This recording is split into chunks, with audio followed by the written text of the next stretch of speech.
எந்த மருத்துவர்கள் வந்து அரசாங்க மருத்துவமனையில போய் ஒழுங்கா வேலை செய்யறாங்க? 12 மணி நேரம் எந்த மருத்துவர் பாக்குறாங்க? 8 மணி நேரம் எந்த மருத்துவர் வேலை பாக்குறாங்க? யாரும் பாக்குறது இல்லங்க. இங்க குத்துப்பட்டார்ல, அவரை ஏன் அந்த மருத்துவமனையில வச்சு ட்ரீட்மெண்ட் பண்ணல? அவரை ஏன் அந்த மருத்துவமனையில ஏன் வந்து நீங்க வைத்தியம் பார்க்கணும் தனியார் மருத்துவமனை காவிரிக்கே கொண்டு போனீங்க? அப்போ உங்களுக்கே தெரியுது இங்க இருந்தா பொழைக்க மாட்டாரு, இங்க இருந்தா 6 மாசம் வைத்தியம் பார்க்கணும், தனியாருக்கு போனா ஒரே நல்ல நல்லாயிட்டாரு அப்படின்னா அப்ப தனியார் மருத்துவமனை வந்து நீங்க நடத்துறதுனால அங்க தரமா இருக்கு. அரசாங்க மருத்துவமனை தரம் கிடையாதுமா, தரம் கிட்ட இருக்குமா. அந்த பையன் செஞ்ச தவறுதாமா, சரின்னு சொல்லல. ஆயுதம் எடுத்து குத்துன தவறுதான். இவர் வந்து அரசாங்க மருத்துவமனையில இருந்து ஏன் தனியார் மருத்துவமனையில வேலை செஞ்சாரு? அதை யாராச்சும் கேள்வி கேட்டீங்களா? தன்னை தான் காப்பாத்தி இவங்களை சொம்பு தூக்கிங்க. இவர்கள்லாம் எப்படின்னா என்ன ஊழல் செஞ்சாலும் வெளியில வந்துடக்கூடாது, என்ன லஞ்சம் வாங்கினாலும் வெளியில தெரியக்கூடாது. கள்ளக்குறிச்சியில 50 பேர் கள்ள சாராயம் குடிச்சு செத்தாமா, என்ன நடந்துச்சு? குற்றவாளிக்கு என்ன தண்டனை கொடுத்தாங்க? ஏன்னா திமுக காரவங்க அத்தனை பேர் செஞ்சவங்க போறா உடனே 10 லட்சம் சொல்லிட்டு வாய் அடைச்சாங்க இல்லையா? இந்த அரசாங்கம் வந்து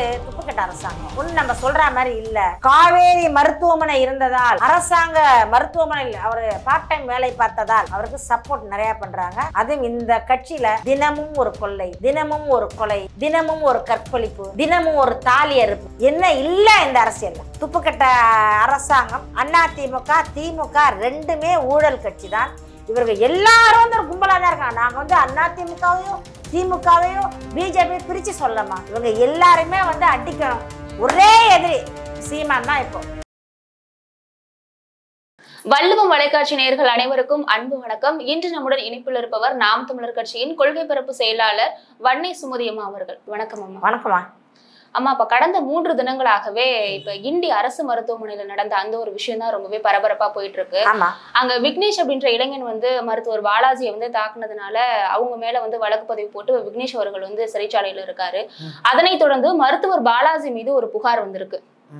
என்னன்னா, தமிழ்நாடு மெடிக்கல் கவுன்சிலிங் டிபார்ட்மெண்ட்ல இருந்து அவரு மருத்துவ பரிந்துரைகளோட விதிமுறைகளை மீறி ஒரு பிரபல தனியார் மருத்துவமனையில தன்னுடைய முழு நேர வேலை வாய்ப்பை அங்க பண்ணதாகவும், அதே போல ஒரு பகுதி நேர வேலை வாய்ப்பா மட்டும் அரசு மருத்துவமனையில பணியாற்றி இருக்காரு அப்படின்னு ஒரு புகார் வந்திருக்கு. இதை நீங்க எப்படி பாக்குறீங்க? இது வந்து காலங்காலமா இருக்குமா? மருத்துவத்துக்கு படிக்கிறாங்க, மருத்துவர் வந்து ஸ்டான்லி மருத்துவமனையிலையோ ஜிஹெச்லையோ இப்போ ராஜீவ்காந்தி மருத்துவமனையிலோ மருத்துவர்கள் கணக்கு காட்டுறாங்க. 100 பேர் 500 பேருன்னு சொல்லிட்டு காட்டுறாங்களே ஒழிய எந்த மருத்துவருமே அங்கே முழு நேரம் வேலை செய்யறது கிடையாது. எல்லாருமே தனியார், அவங்க ஒரு கிளினிக் வச்சுருக்காங்க, அவங்க மருத்துவமனை வச்சுருக்காங்க.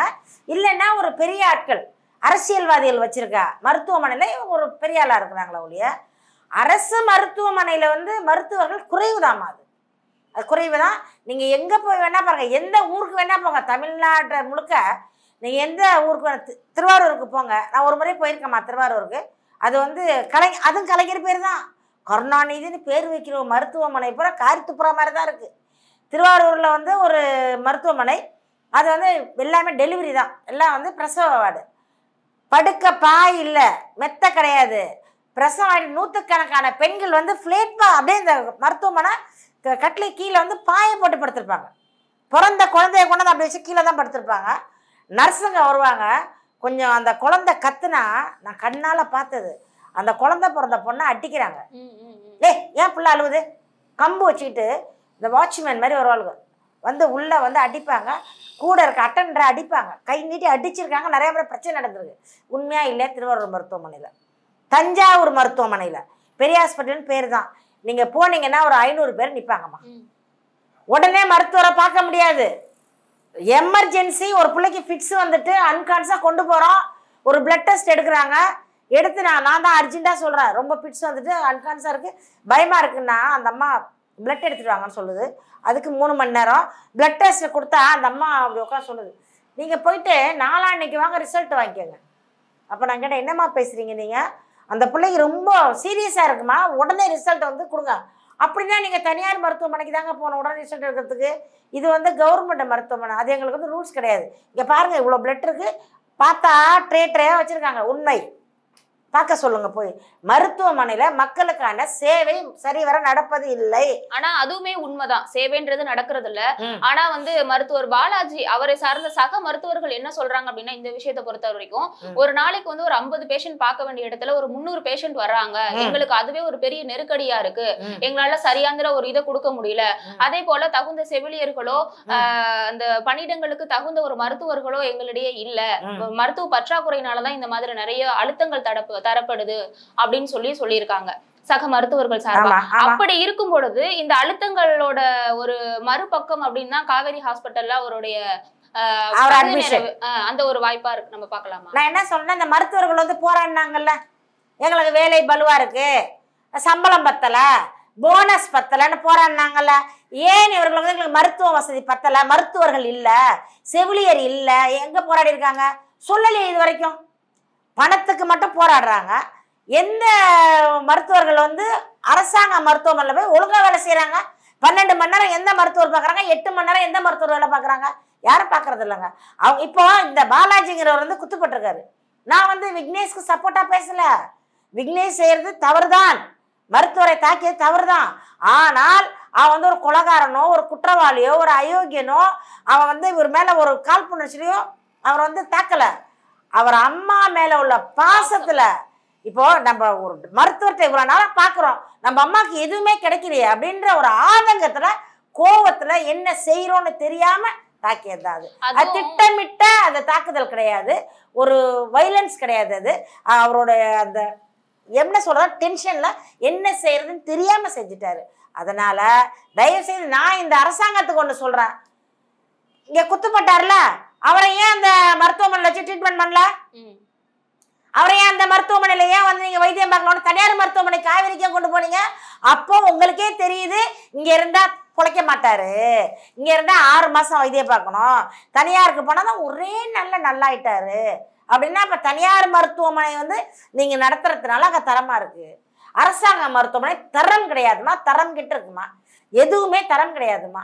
ஒரு டெலிவரிக்கு போனா கூட அந்த பிள்ளைங்க ரோட்ல தான் படுத்துருக்கு, ஒரு அவசர சிகிச்சை கிடையாது, ஒரு அர்ஜென்ட் டாக்டர் என்ன தனாவிட்டா வருவாங்க, கூப்பிட்டா போ ஸ்டாண்ட்ல போய் பாருங்க, நர்ஸுக்கிட்ட போய் சிஸ்டர் எங்க அப்பா கத்துறேன், ஏய் போ, எல்லாரும் தான் கத்துறான் வர, ஒண்ணு குந்தாணி மாதிரி இருக்கும், உட்காந்துக்கிட்டு என்ன ஆனவன் தெரியுமா, என்ன அதிகம்.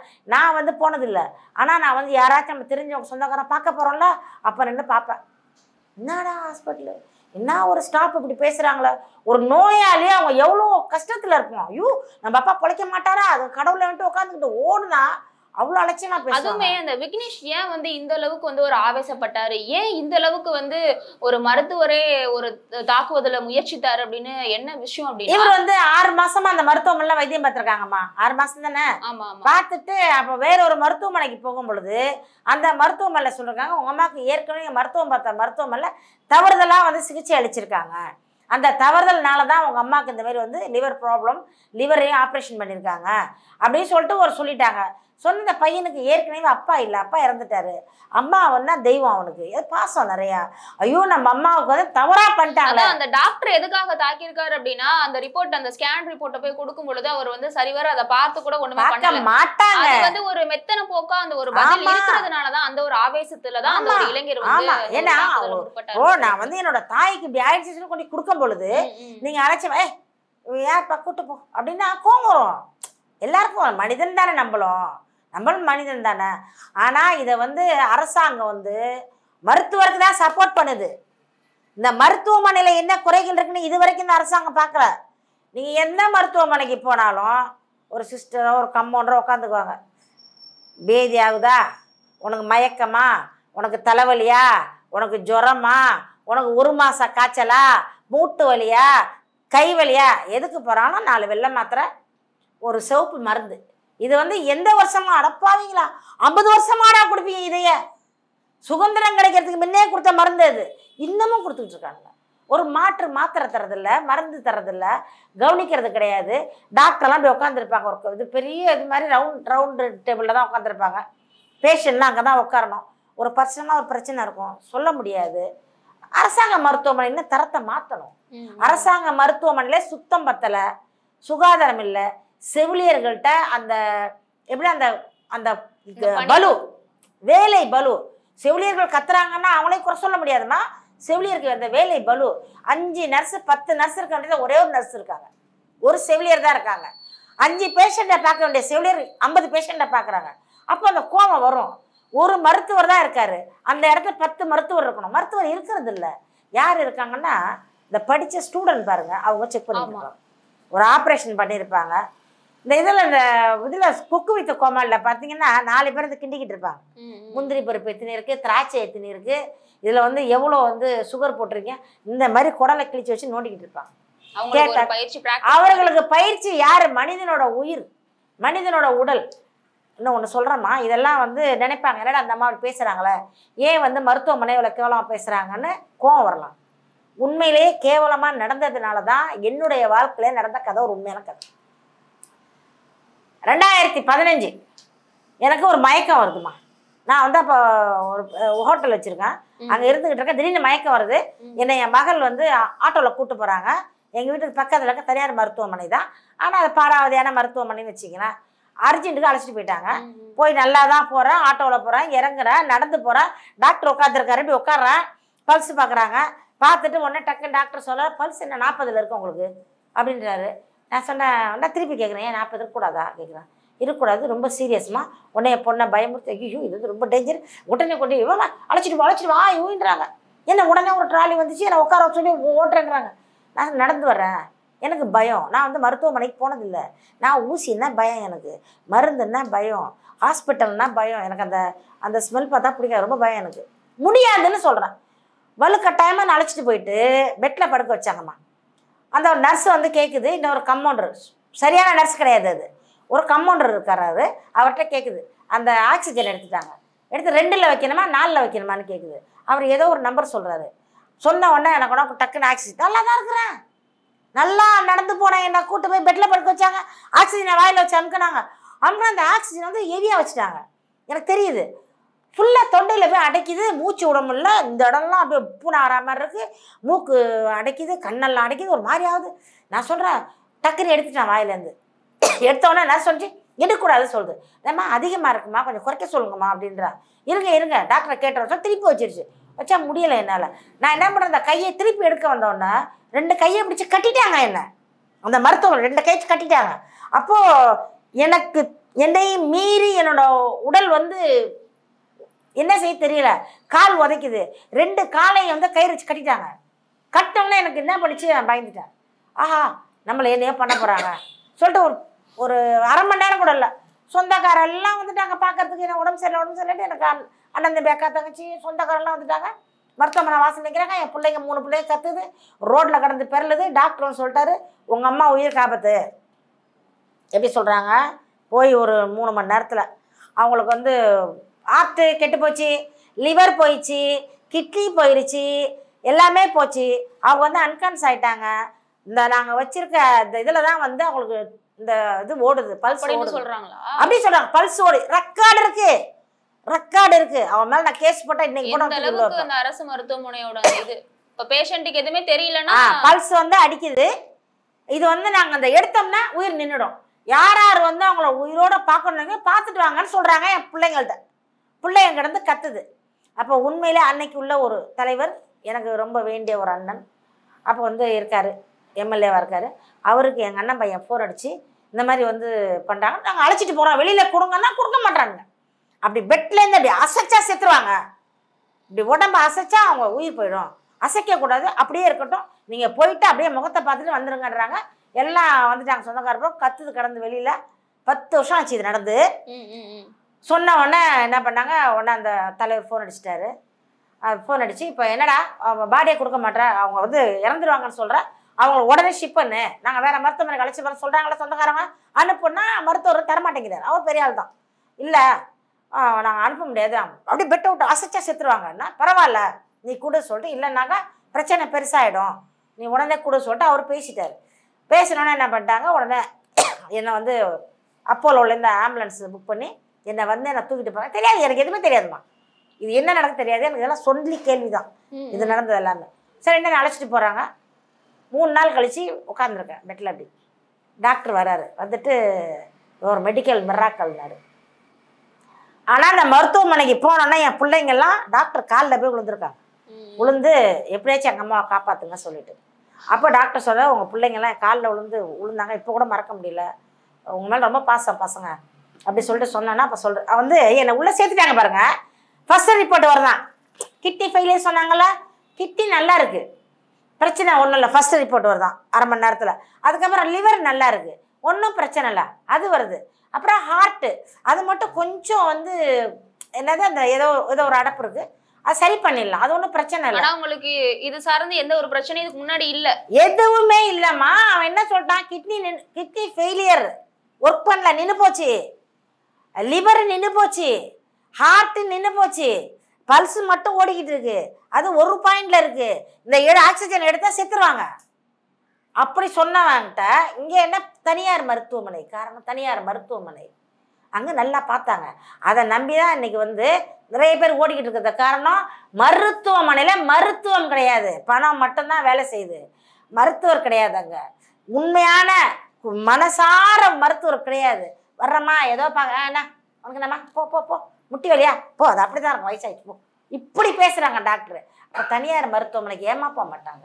அதே போல விக்னேஷோட அம்மா பிரேமா அவர்களுக்குமே வந்து பிரைவேட் ஹாஸ்பிட்டல்ல தான் வந்து ட்ரீட்மெண்ட் போயிட்டு இருந்திருக்கு. அங்க என்ன விஷயம் நடந்திருக்குன்னா, விருகம்பாக்கத்துல வந்து அந்த ஹாஸ்பிட்டல் இருக்கு, அந்த ஹாஸ்பிட்டலோட அட்மினிஸ்ட்ரேஷன் அந்த தலைவரோட நேம் வந்து ஜாக்லின் மோசஸ். அவங்க வந்து ஹாஸ்பிட்டல் நடத்திருக்காங்க. கிட்டத்தட்ட ஒரு 6 மாச காலமாக இவங்க கிட்ட ஒரு 3 திருப்பு வந்து லங்ஸ் சம்பந்தமா சிகிச்சை பெற்று இருக்காங்க பிரேமா அவர்கள். அவங்க வந்து சொல்லியிருக்காங்க, உங்களோட சிவியரா இருக்கு, ரொம்ப உங்களுடைய உடல்நிலை வந்து ரொம்பவே மோசமா இருக்கு, கிண்டியில வந்து கலைஞர் மருத்துவமனை இருக்கு, நீங்க அங்க போய் ட்ரீட்மெண்ட் பாருங்க, நல்லா பாப்பாங்க அப்படின்னு சொல்லியிருக்காங்க. நல்லா பாப்பாங்க. அதற்கப்புறம் தான் அவங்க வந்துட்டு போய் பார்த்திருக்காங்க. இப்ப வந்து அவங்க கொடுக்கக்கூடிய வாக்குமூலம் என்னவா இருக்கு அப்படின்னா, மருத்துவர் பாலாஜி வந்து முறையான சிகிச்சை இல்லாம லங்ஸ் போயிருச்சு அப்படின்னு சொல்லி இவங்க சொல்றாங்க. ஆனா இவங்க வந்துட்டு இந்த இது மேத்யூ மோசஸ் ஜாக்லின் மோசஸ் இருக்காங்க பாத்தீங்களா, அவங்க வந்து நான் வந்து அந்த மாதிரி எதுவுமே சொல்லல, மருத்துவர் பாலாஜி வந்து தவறான சிகிச்சையை மேற்கொண்டதுனாலதான் இவங்களுக்கு இந்த மாதிரியான ஒரு இஷ்யூ வந்திருக்குன்னு சொல்லிட்டு நான் சொல்லாத கருத்துக்கள் எல்லாம் வந்துட்டு பிரேமாவும் அவளுடைய தம்பி வந்து லோகேஷும் சொல்றாங்க. இவங்க மேல வந்து புகார் செய்யப்படணும் அப்படின்னு சொல்லியிருக்காங்க. அப்ப இது வந்து எதற்காக, இதுக்கு இவங்க சொல்றதுக்கு பின்னாடி அரசோட அழுத்தம் ஏதாவது இருக்குமா? அரசு அழுத்தம் தான்மா இது. ஏன்னா பேர் வந்துருச்சு இல்ல, கலைஞரோட மருத்துவமனை பேர் வந்துச்சு இல்லையா. இந்த அரசாங்கத்துல என்னமா நடக்கல, மருத்துவமனை சரி கிடையாதுமா, போக்குவரத்து சரி கிடையாது, ஆக்சிடென்ட் ஆயிடுச்சு தான் நான் சொல்றான், அவன் கீழே ஒன்று செத்தான்றாங்க, குளத்துல வந்து தூர் வராம அங்க போய் சிக்குனாக்கா அங்கே வந்து இவனே தடுக்கி விழுந்துட்டான்னுவாங்க, மருத்துவமனை போய் செத்தாக்கா அவன் நோய் முத்தி போய் வந்தான்னு சொல்லுவாங்க. இவங்களுக்கு வந்து காலங்காலமாக அரசியல் தான் வேலை இவங்களுக்கு. இப்போ பாலாஜிங்கிற மருத்துவரை காப்பாற்றணும், அரசு மருத்துவமனைக்கிற அனுப்பிச்சு இல்லைன்னா சொல்லுவார். அவங்க நான் எதுவுமே சொல்லலைன்னு போய் சொல்லுவாங்க. ஏன்னா பாதிக்கப்பட்டதோட ஏழை இல்லையா, வசதி இல்லாதவங்க இல்லையா, அவங்க யாரோ ஒருத்தங்க இல்லையா, எந்த கட்சி ஒரு மினிஸ்டரோட பொண்டாட்டியோ பிள்ளையோ அண்ணனோ தம்பியோ அக்கா தங்கச்சியோ அப்பனோ சின்ன வீடோ கிடையாது, ஒரு ஏழை தாய். அதனால வந்து அவங்களுக்கு நியாயம் கிடைக்காதுமா, இந்த அரசாங்கத்தினால கிடைக்காது. யாராச்சும் குறை சொன்னா அவங்க வாயில பணத்தை வச்சு அடைச்சிருவாங்க, இல்லைன்னா மிரட்டிடுவாங்க ஆள் வச்சு. நீ வந்து இதை சொன்னீங்கன்னா நாங்க ஏதாச்சும் பண்ணிடுவோம். ஏன்னா ரவுடிகள் நிறைய இருக்காங்க, அவங்ககிட்ட ரவுடி நிறைய இருக்காங்க. இது காலங்காலமா நான் பார்த்துக்கிட்டு தான் இருக்கோம். அதனால வந்து இதெல்லாம் நம்ம இந்த காதுல வாங்கிட்டு இந்த காதுல விட்டுறணும். நீதி நியாயம் இதெல்லாம் கிடைக்க வாய்ப்பு இல்லை ராஜா, இல்லை. இது வந்து எப்படின்னா முழுக்க முழுக்க அரசியல் தான், அரசியல் நாடகம் தான் நடக்குது. ஆனால் ஒரு ஏழை தாய் அவன் உண்மையான பாசம் வச்சான். தயவுசெய்து நான் வந்து இந்த அரசாங்கத்தில் வேண்டி கேட்குறது, அந்த பையனுக்கு வந்து கடுமையான தண்டனை கூட. அவன் ஏற்கனவே வந்து அந்த ஹார்ட் பேஷண்ட்டு, அவனை தயவு செஞ்சு அவன் இது பாத்ரூமில் வலிக்கு உள்ள விட்டுறாதீங்க, அவனை வந்து ஏதாவது தண்டனையை கொடுத்து அவன் வாழ்க்கையை அழிச்சிடாதீங்க. ஒரு கோபத்தில் ஒரு பாசத்தில் ஒரு ஏதோ பண்ணிட்டான், அவனுக்கு ஒரு மன்னிப்பு கொடுத்து குறைஞ்சபட்ச தண்டனையை கொடுத்து, நான் ஒரு அம்மாங்கிற ஸ்தானத்துலேருந்து கேட்குறேன், அம்மா மாதிரி கேட்குறேன், அந்த பையனுக்கு குறைஞ்சபட்ச தண்டனையை கொடுத்து அவனுக்கு ஒரு வாழ்வை கொடுக்கணும். போனோடனே என்ன பண்ணுவாங்க, ஐசியை பிடிங்கிடுவாங்க, ஆதார் கார்டை பிடிங்கிடுவாங்க, எல்லாத்தையும் பிடிங்கிடுவாங்க. பிடிங்கி நிராயுத பாணி அவனை வெளியில் விட்டு அவனுக்கு வேலை கிடைக்காது, எங்கேயும் வேலை செய்ய முடியாது, வெளியில் போக முடியாது. அவனை 6 வருஷம் 7 வருஷம் போட்டு அவனை இன்னும் வந்து பெரிய குற்றவாளியாக ஆக்கிடாதீங்க. இந்த வந்து சிறைச்சாலையாக தான் செஞ்சுக்கிட்டு இருக்கு. அதை செய்யாமல் அந்த பையனுக்கு ஒரு மறுவாழ்வு கொடுங்க. ஒரு தாய்க்காக ஏதோ பாசத்தில் பைத்தியகாரத்தனமாக செஞ்சுட்டான், தவறுதான். அந்த பையன் செஞ்ச தவறுதாம்மா, சரின்னு சொல்லலை. ஆயுதம் எடுத்து குத்துன தவறு தான். அது வந்து சாதாரண ஒரு ஆள் மேலே குத்திருந்தா இவ்வளோ பெரிய பிரச்சனையாக இருக்காது. மருத்துவர் மேலே குத்துனதுனால அது பெரிய பிரச்சனை ஆயிடுச்சு. அதாவது காவேரி மருத்துவமனை. இவர் வந்து அரசாங்க மருத்துவமனையிலேருந்து ஏன் தனியார் மருத்துவமனையில் வேலை செஞ்சார்? அதை யாராச்சும் கேள்வி கேட்டீங்களா?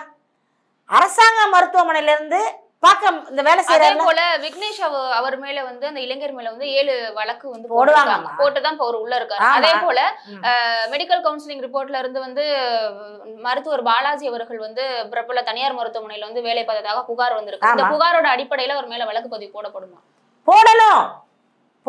இன்னைக்கு வந்து அரசாங்க மருத்துவமனை மருத்துவர் குறைபாட்டுக்கு காரணம் தனியார் மருத்துவமனை தான். இங்க வந்து காலையில கையெழுத்து போடுறது, போட்டுட்டு அங்கே போயிடுறது சம்பளம் வாங்குறதுக்கு. காலையில் வந்து சாயந்தரம் கையெழுத்து போட்டு அங்கே போய் வந்து இப்போ நைட் டியூட்டி பார்க்கறது. இதை தான் மருத்துவர்கள்லாம் பண்ணிடுறாங்க. இது உண்மை, இது ஊரறிஞ்ச உண்மை, இது ஒரு ரகசியம்லாம் கிடையாது. அதுக்கு என்ன பண்ணணும், இவங்க ஒரு சட்டம் போடணும். அரசாங்க மருத்துவமனை வேலை தனியார் வந்து கிளினிக் வைக்கக்கூடாது. எம்பிபிஎஸ் படித்த உடனேயே மருத்துவம் தெரியுதோ இல்லையோ ஒரு கிளினிக் வச்சிடுறாங்க. கிளினிக் வச்சிடுறாங்க. அவங்களுக்கு அதான் வருமானம். இவர்கள் வந்து சம்பாதிக்கிறதுக்கு வந்து வர்றாங்க. இவங்க வந்து யாருமே வந்து முன்னெல்லாம் வந்து மருத்துவம்ங்கிறது புனிதமானது, மக்களுக்கு சேவை செய்வதற்காக வருவாங்க. ஆசிரியர்னா கல்வி கற்றுக் கொடுக்கணும், நிறைய மாணவர்களை உருவாக்கணும் அப்படிங்கிற எண்ணத்தில் வருவாங்க. இப்போ வர்றவங்களாம் பணம், தனியார் பள்ளி எப்படி ஆரம்பிக்கலாம், தனியார் மருத்துவமனை எப்படி ஆரம்பிக்கலாம், எவ்வளோ சீக்கிரம் நம்ம சம்பாதிக்கலாம், இந்த மனநிலையில் இருக்கிறாங்க. அதில் காரணம் அரசாங்கம் சரிவர சம்பளம் வந்து நல்ல முறையான சம்பளம் கொடுக்கறதில்ல, அவர்களுக்கு முறையான வேலை நேரம் கொடுக்கறதில்ல. அதையும் நம்ம குறை சொல்லணும் இல்லையா? வேலை பலு, நிறைய பேஷண்ட் இருக்காங்கன்னா ஒரு இவ்வளோதான் பார்க்கணும், இவ்வளோ அவர் தான் டைம் வேலை, அதெல்லாம் ஒதுக்கி கொடுத்தா கட்டாயமாக அவங்களும் அரசாங்க மருத்துவமனையில் வேலை செய்வாங்க. சட்டம் சரியில்லை, சட்டம் ஒழுங்கு நம்ம நாட்டில் கெட்டு போச்சு, குட்டிச்சோராகி போச்சு. இந்த மருத்துவமனை வந்து இந்த பாலாஜியோட அந்த விக்னேஷுங்கிற பையன் வந்து இந்த ஒரு பிரச்சனைக்கெல்லாம் முற்றுப்புள்ளி வச்சிருக்க மாதிரி தான் நாங்கள் பார்க்குறோம். நான் ஒரு தாயாக சொல்கிறேன், நீங்கள் சொல்லாதீங்க கத்தியால் குத்துனா அவனுக்கு சப்போர்ட் பண்ணுறீங்க. சப்போர்ட் கிடையாது, இது குத்துனது தவறு தான். அவன் குத்திய நோக்கம் குத்துனே தவறாக இருக்கலாம். அவன் நோக்கம் வந்து என்னென்னா ஒரு பாசம், பாசத்தில் என்ன செய்கிறோம். இப்போ நம்ம ரோட்டில் போயிட்டுருக்கோமா, நான் அம்மா போகிறேன், என் கூட என் பையன் வர்றான், திடீர்னு ஒருத்தன் வந்து ஒரு பைக் விட்டு அடிச்சவன் என்ன பண்ணுவான், அந்த பையன் ஓடி போய் பைக் விட்டு அடிச்சிடும். ஏன்னா அது வந்து தெரியாது, ஒரு ஆதங்கம். நம்ம அம்மா தப்பா, அவன் மேலே தப்பு புரியாது அதெல்லாம். ஆனால் நம்ம அம்மா விழுந்துட்டாங்க, அது மட்டும்தான் தெரியும். ஒரு மாடு எடுத்துக்க, ஒரு கண்ணுக்குட்டியை ஒரு மாடு முட்டிச்சா இது போய் முட்டும். அதே போல விக்னேஷோட அம்மா சொல்லியிருக்காங்க, என்னோட பையன் வந்து தெரியாம வந்து பண்ணிட்டான், எனக்கு வந்து தவறா சிகிச்சை பார்த்து அந்த மருத்துவர் பாலாஜி மேல வந்து நீங்க நடவடிக்கை எடுக்காட்டி கூட பரவாயில்ல, எனக்கு வந்து நுரையீரல கொடுக்காம இருந்தாலும் பரவாயில்ல, என்னோட பையன் வந்து வீட்டுக்கு வந்து என் கூட அனுப்பிச்சு வச்சிருங்க அப்படின்னு சொல்லிட்டு அவங்க கண்ணீர் மல்க வந்து கோரிக்கை வைக்கிறாங்க. இது வரைக்குமே பாதிக்கப்பட்ட அந்த பெண்ணுகிட்ட போயிட்டு அரசு அதிகாரிகள் வந்து எந்த விதமான ஒரு ஆறுதல் கூட தெரிவிக்கல, எதுவுமே வந்து பேசல. ஆனா மீடியாக்கள் மட்டும்தான் அவங்க வீடு தேடி போய் அவங்க கிட்ட அவங்க அந்த வாக்குமூலம், அந்த புகாது கருத்துக்கள்லாம் வந்து வாங்கிட்டு இருக்காங்க. ஆனா மருத்துவர் பாலாஜி வந்து ஹாஸ்பிட்டல்ல அட்மிட் ஆன கையோட எல்லா அரசு அதிகாரிகளும் போய் பாக்குறாங்க. ஐயோ, ஸ்டாலின் போய் பாக்குறாரு, ஒரு துணை முதல்வர் பாக்குறாரு, எம்எல்ஏ போறாங்க, எம்பி போறாங்க. ஏன்னா அரசாங்க மருத்துவமனை பேரு கெட்டு போயிடும், போய் அடைச்சிடணும், பாலாஜி வாயை அடைச்சிடணும். அதுக்கு தான் பார்க்குறாங்க. இவங்க மேட்ரு லீக் ஆகக்கூடாதுல்ல. இவங்க எப்பவுமே நீங்கள் ஒரு தெரிஞ்சுங்கம்மா, ஒரு யார் தமிழ்நாட்டில் பாதிக்கப்பட்டாலும் பாதிக்கப்பட்டவர்களை பற்றி அவங்களுக்கு கவலை கிடையாது. நாம் பாதிக்கப்படுவோம்ன்ற பயம்தான், அந்த கவலை. தன்னைத்தான் காப்பாற்றிக்க இவங்கள சொம்பு தூக்கிகள். இவர்கள்லாம் எப்படின்னா என்ன ஊழல் செஞ்சாலும் வெளியில் வந்துடக்கூடாது, என்ன லஞ்சம் வாங்கினாலும் வெளியில் தெரியக்கூடாது, என்ன தவறு செஞ்சாலும் தவறை சுட்டி காட்டக்கூடாது. வீட்டுக்கு அவங்க அம்மாவை போயிட்டு பாக்குறதுல என்ன அவங்க ஏழை தாய், அவங்க ஏழை தாய்மா. ஏமா கள்ளக்குறிச்சியில 50 பேர் கள்ள சாராயம் குடிச்சு செத்தாமா, என்ன நடந்துச்சு? குற்றவாளிக்கு என்ன தண்டனை கொடுத்தாங்க? ஏன்னா திமுக காரவங்க அத்தனை பேர் செஞ்சவங்க போறா, உடனே 10 லட்சம் சொல்லிட்டு வாய் அடைச்சாங்க இல்லையா? இதுதான்மா இந்த அரசாங்கம் வந்து துப்புக்கட்ட அரசாங்கம். ஒன்று நம்ம சொல்ற மாதிரி இல்லை. எதையாச்சும் என்ன பண்றது, மக்களை தான் நம்ம வருந்திக்கணும். என்ன பண்ற, ஏழைகளுக்கு வாழ்வு கிடையாது. பாதி பேர் என்ன சொல்றாங்க அப்படின்னா, எதற்காக வந்து திமுக சார்ந்த அரசியல் கட்சி அதிகாரிகள் வந்து போய் பார்க்கல அப்படின்னா, ஒரு மருத்துவரை குத்தி இருக்கான் அந்த பையன், அதனால வந்து விக்னேஷ் வந்து அப்படின்ற ஒரு பையன் வந்து மருத்துவரை குத்துனதுனால சக மருத்துவர்கள் எல்லாமே வந்து போய் பாக்குறாங்க, ஆர்ப்பாட்டம் நடத்துறாங்க, பாக்குறாங்க அப்படின்ற ஒரு இதனாலயோ, அதே போல இப்ப வந்து அராஜகம் ரவுடித்தனம் வந்து அதிகமாயிடுச்சு திமுக ஆட்சியில, அதுக்கு வந்து இவங்க துணை நிற்கிறாங்க அப்படின்னு சொல்லிட்டு அது வந்து இதாயிருமோ, அதனாலதான் போயிட்டு ஸ்டாலின் அவர்கள் போய் சந்திக்கல அப்படின்னு சொல்றாங்க. ரவுடிகள் நீங்க வந்து ஆதரவு கொடுக்கறதுனால வந்து ரவுடி குறைஞ்சிருமா? ரவுடிசம் படிச்சவனுக்கு வேலை இல்லை, வேலை செய்யறவனுக்கு சம்பளம் பத்தல, குடும்பம் பண்றதுக்கு முடியல, அவனுக்கு வேலை கிடைக்காதுன்னா என்ன பண்ணுவான்? அவன் திருடுறான். இதுக்கு என்ன செய்யணும்னா நீங்கள் மாணவர்களை திருத்த கைதியே இருக்கிறாங்கம்மா. இப்போ இந்த கைதி இந்த நிறைய குற்றம் நடக்கிறதுக்காக அவன் சொல்கிறேன். வெளிநாடுகளில் பார்த்தீங்கன்னா நிறைய இடங்கள் வந்து குற்றவாளிகள் மட்டுமே வேலை செய்யக்கூடிய இடங்கள் இருக்குது. குற்றவாளிகள் வேலை செய்யக்கூடிய மட்டும் இருக்குது. ஏன் தமிழ்நாட்டில் உருவாக்கக்கூடாது? ஏன் இந்த குற்றவாளி ஒரு தரம் மாட்டினானா அவன் லைஃப் முடிஞ்சிச்சியா? ஒரு சின்ன ஒரு பெட்டி கேஸில் போனான்னா தூக்கி தூக்கி திருப்பி சந்தேக கேஸு, திருப்பி சந்தேக கேஸு, மறுபடியும் பிடிச்சவன் ஓடி ஒளியறது. ஓடி ஒளியும் போது வேலை கிடைக்காது, வேலை கிடைக்கல, சம்பளம் இல்லை, சாப்பாடு இல்லை, மீண்டும் திருடுறான், மீண்டும் தாலி இறக்குறான், மீண்டும் தாலி இறக்கும்போது செத்துடுறாங்க, கொலைக்கேஸ் ஆகுது, திருப்பி உள்ளே போகிறான். இந்த கைதியை உருவாக்குறது இந்த அரசாங்கம் தான். தயவு செய்து நான் வந்து இது என்னடா அப்படி பேசுகிறாங்களேன்னு நினைக்காதீங்க. நான் வந்து உண்மையிலே நான் யோசித்து பார்த்தா ரொம்ப கஷ்டமாக இருக்குமா. குற்றவாளிகள் அதிகமாக உருவாகிறாங்க, கவலையாக தான் இருக்குது. இது தயவு செய்து அரசாங்கம் தான் குறைக்கணும். ஒரு குற்றவாளி வெளியில் வர்றாங்கல்ல, அவனை கொஞ்சம் ஃப்ரீயாக விட்டுருங்க. அவனுக்கு வந்து ஃபாலோ பண்ணுங்கள். போலீஸ் ஃபாலோ, இந்த டெய்லி கையெழுத்து போடு, வாரத்துக்கு ஒரு தடவை கையெழுத்து போடு, நீ வந்து இதெல்லாம் செய்யக்கூடாது, நீ செஞ்சால் பிடிச்சிரும், அந்த மாதிரிலாம் வார்னிங் பண்ணிவிட்டு அவங்களுக்கு வேலை வாய்ப்பு கொடுங்க. ஒரு பெட்ரோல் பேங்க்லேயோ ஒரு மூட்டை தூக்குறதோ ஏதோ ஒரு வேலையை கொடுத்தீங்கன்னா அவன் ஏன் வெளியில் போகிறான்? அவனை திருத்துறதுக்கு ஒரு வழி பண்ணலாம். அவர்களுக்கு வந்து ஒரு சமுதாயத்தில் மக்களாக சேர்ந்து வாழக்கூடியதுக்கு அவங்களுக்கு ஒரு நலன் செஞ்சாக்கா நம்ம நாட்டில் வந்து அதிக குற்றவாளிகள் உருவாக மாட்டாங்க. இது வந்து விக்னேஷ் பிரச்சனை வந்து ஒரு மருத்துவரை குத்தியதுனால இவ்வளோ ப்ராப்ளம் ஆயிடுச்சு. அதே ஒரு சாமானிய மனிதரை ஒரு குத்தியிருந்தால் இது இவ்வளோ பிரச்சனை ஆயிருக்காது. கூட்டு போய் மாவு கட்டு போட்டிருப்பாங்க, வலிக்கு விழுந்துட்டாரு சொல்லிட்டு. ஒரு மருத்துவரை குத்தியதால், காவேரி மருத்துவமனை இருந்ததால், அரசாங்க மருத்துவமனையில் அவர் பார்ட் டைம் வேலை பார்த்ததால் அவருக்கு சப்போர்ட் நிறையா பண்ணுறாங்க.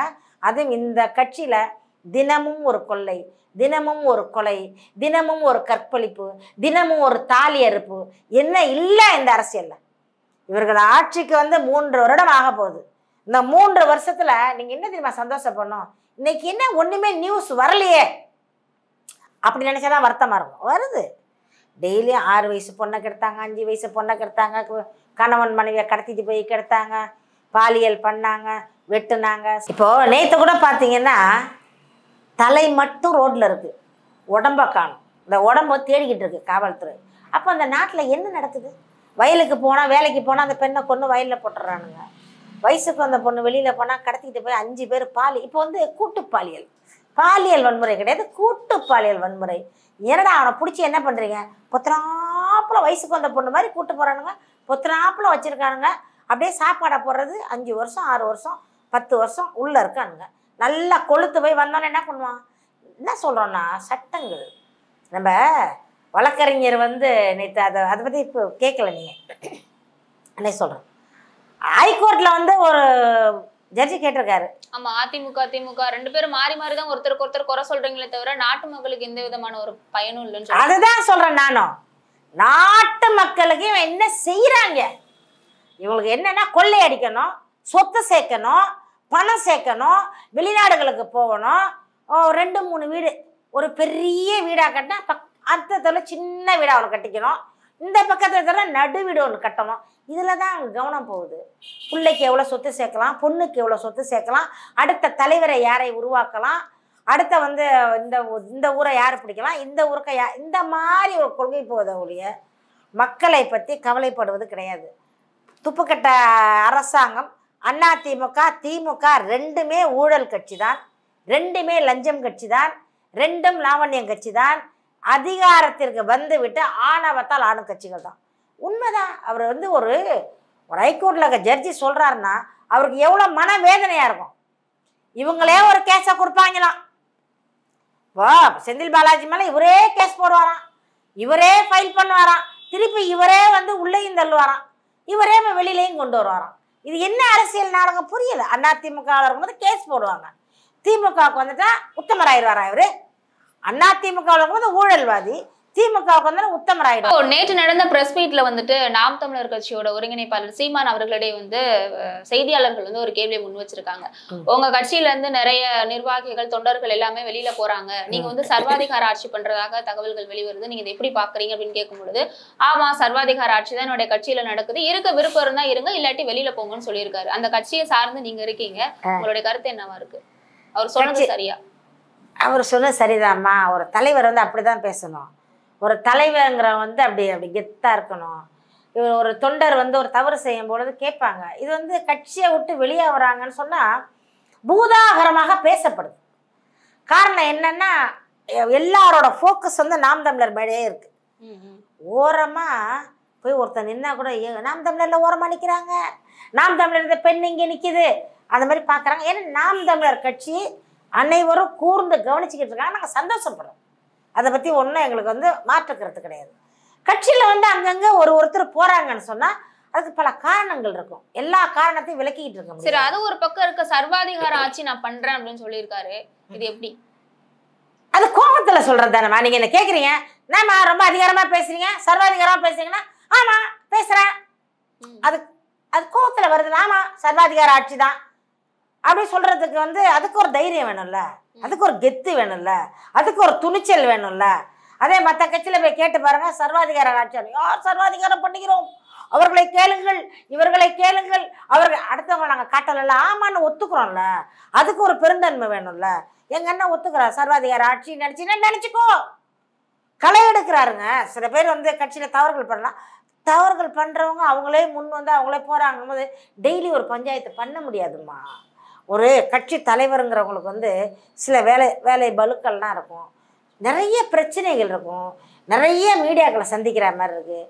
ஒருத்தன் ஒரு பக்கம் ஒன்று அடிக்கிறான், இந்த பக்கம் ஒருத்தன் அடிக்கிறான், அந்த பக்கம் எப்படி வந்து சீமானே ஒழிக்கணும், இதெல்லாமே வந்து எதிர்கட்சிகள் 2 கட்சிகள் செய்கிறது தான். பிஜேபியும் கூட்டு தான். நாங்கள் யாரையும் வந்து தனிச்சு விடலை. எல்லா துரோகிகளும் இவரை வளர விடக்கூடாது, சீமான் வளரக்கூடாது, சீமானை 26ல் நிற்க விடக்கூடாதுன்னு என்னென்னமோ பண்ணி பார்க்குறாங்க.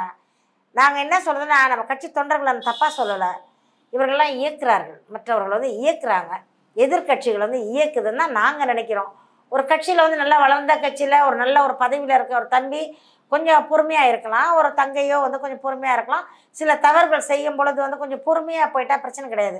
இதை பூதாகரமாக்கி ஒரு பெருசாக்கி ஒரு பிரச்சனைக்கு உள்ளாக்குறாங்கன்னு சொன்னாலே ஏதோ ஒரு உள்நோக்கம் இருக்குன்னு தான் அர்த்தமாகுது. அது வந்து அவருக்கு புரியும். 15-20 வருஷமாக கட்சி நடத்திக்கிட்டு இருக்காரு, எவ்வளோ பேரை பார்த்துருப்பார் அவர்.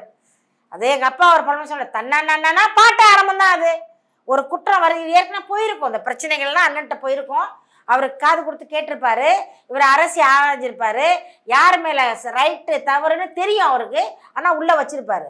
அப்போ அந்த இடத்துல போய் நிற்கும் பொழுது நீங்கள் வர்றீங்க, வந்து அண்ணங்கும்போது இதுக்கு தான் வர்றான் அப்படி சொல்லிட்டு நிறுத்துறான். அதே போல ஆர்எஸ்எஸோட பி டீம் அப்படின்னு சொல்லியிருக்காங்க. யார் சொன்னது? மே 17 இயக்க ஒருங்கிணைப்பாளரோட தலைவர் திருமுருகன் காந்தி. திருமுருகன் காந்தி வந்து என்னத்த கட்சி நடத்துறாரு அவரும் ஒரு வாடகை வேதம். அதாவது எல்லாமே வரும் பொழுது பார்த்தீங்கன்னா கெத்தா அப்படி வருவாங்க, அப்படி நிமிந்துக்கிட்டு அப்படி வருவாங்க, அப்படியே எதிர்க்கிற கும்புறம் சாமி அப்படின்ட்டு போயிடுவாங்க. ஏன்னாக்க வந்து பின்னாடி வந்து பணத்தை கொடுத்துட்றாங்க.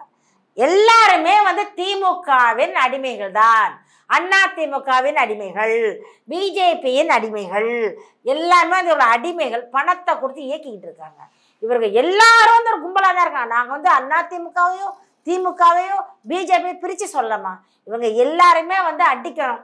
ஒரே எதிரி சீமான் தான். இப்போ அவரை வளர விடக்கூடாது. என்னென்ன திருமுருகன் காந்தின்னு ஒரு ஆளா போராட்டம் பண்ணுறாரு, வாழ்த்துக்கள் தம்பி. ஆனால் வந்து இதெல்லாம் வந்து ஒரு அதிகபட்ச பேச்சு. காசு கொடுத்தாலும் காசுக்கு தகுந்த கூவுங்க, கூலிக்கு கூவுற ஒரு குரூப் இருக்காங்க. அந்த எராமிசா ஒன்று, இந்த திருமுருகன் காந்தி ஒன்றா, அப்புறம் யார் அவர் நம்ம திருமாவளவன் ஒன்று, எல்லாரும் விலை கொடுத்து வாங்கிட்டாங்க. வைகோ பாவம் அவரையும் விலை கொடுத்து வாங்கிட்டாங்க. இப்போ இன்னும் வாங்காதவங்க யார்? எல்லாரையும் வாங்கிட்டாங்க. இது வந்து சட்டம் பேசலை, நியாயம் பேசலை, பணம் பேசுதுமா, பணம் பேசுது. வாங்கினா பணம் பேசுது. தம்பி நீங்கள்லாம் வந்து கொஞ்சம் பார்த்து பேசுங்க. அதாவது மனசாட்சின்னு ஒன்று இருந்தால் நல்லவர் யார் கெட்டவர் யாருன்னு தெரியும். ஆனால் மனசாட்சியே இல்லாமல் சீமானை மட்டுமே குறியாக வைத்து நீங்கள் சுற்றி பாருங்களேன். லேடிஸ் ஒரு 3 பேர், ஜென்ஸு ஒரு 3 பேர், யூடியூபர் ஒரு 10 பேர், 10வது திருச்சி சூர்யா ஒருத்தன் தோல்வாயன், இந்த சம்பத்து ஒரு தோல்வாயன் ரப்பர் வாயன், அந்தால அறிவாளி, அறிவு கொஞ்சம் கூட இல்லாமல் மழுங்கி போன மாதிரி ஆகிட்டார். அவர் வந்து ஃபஸ்ட்டு வந்து அண்ணன் கட்சியில் இருந்தார், அப்பா கட்சிக்கு போனார், அம்மா கட்சிக்கு போனார், சின்னம்மா கட்சிக்கு போனார், அண்ணன் தினகரன் கட்சிக்கு போனார், அப்புறம் இபிஎஸ்ட போனார். எத்தனையோ இடம் சுற்றிட்டு திருப்பியும் வந்து இப்போ எங்கே போயிருக்காரு? போக இடம் தெரியாமல் நிற்கிறாரு. அவர் நல்ல அறிவாளி, பேசக்கூடிய திறமைசாலி, ஆனால் வாய் மட்டும் ரொம்ப பெருசு, லப்பர் வாய்.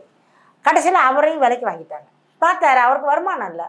அவரை திமுக விலைக்கு வாங்கிருச்சு. இப்போ திமுக அடிவரடி ஆகிட்டார். அவர் சீமானை வந்து ரொம்ப தரைக்குறவாக பேசியிருக்காரு. வேணாம் சம்பத்தண்ணா, உனக்கு மரியாதைன்னு ஒன்று இருக்க, மரியாதையை காப்பாற்றிக்கோ. அடுத்தது இந்த லேடிஸ் ஒரு 2 பேர், இந்த எராமிசம் ஒருத்தன் ஆரம்பிக்கிற பேசுறதில்ல, அவருக்கு வயசாகிடுச்சு.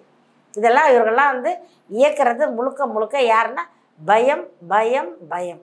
அந்த பயத்தினால வந்து எப்படியாச்சும் சீமானை முடைக்கிறணும். நீங்களும் வச்சு பார்க்குறீங்கடா, யார் போட்டோலாம் வச்சு மேலே சீமான் மூஞ்ச வச்சு கட்டுறாங்க. யார் உடம்பு பார்த்தா வேற மாப்பிங் போட்டோம் எல்லாம் பண்ணி பார்க்குறீங்க.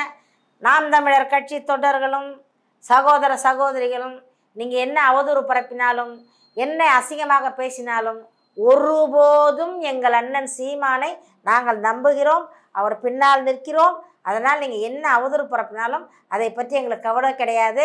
எதிர்கட்சியும் இந்த ஊழல் கட்சி, லஞ்சம் கட்சி, இந்த அயோக்கியர்கள் செய்யும் வேலைகள் தானே நல்லா மனப்பூர்வமாக தெரியும்.